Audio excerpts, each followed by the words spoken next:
Welcome to the last breakfast. Please enjoy the video. In this video, I will compare V and VBeam lasers, two popular options for addressing various skin conditions. We'll delve into their distinct technologies, the specific issues they target, and how they differ in their approach.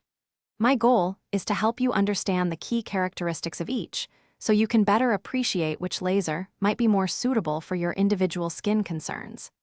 Let's get started with a detailed look at each system. The V laser system is known for its versatility, featuring two precise wavelengths. It uses a 532 nanometer KTP laser for superficial concerns like redness, small broken capillaries, and brown spots.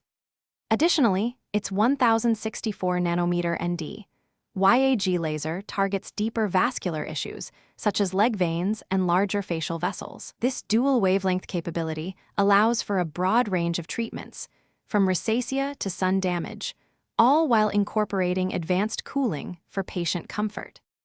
The VBeam laser, a pulsed dye laser, operates primarily at a 595 nanometer wavelength. It is widely recognized as the gold standard for treating vascular lesions and diffuse redness, including rosacea and facial capillaries.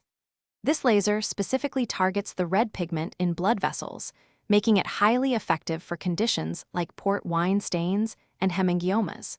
The VBeam also incorporates a dynamic cooling device, which delivers a burst of cool air before each pulse, ensuring a more comfortable treatment experience. When deciding between V and VBeam, consider their primary strengths.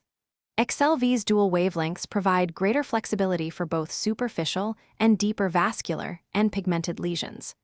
VBeam, with its 595 nanometer pulse dye technology, excels at treating overall facial redness, rosacea, and specific birthmarks. While both are excellent, V might offer an advantage for larger vessels or combined pigmentation issues. Always consult a qualified skincare professional to determine the most appropriate laser treatment for your unique skin concerns.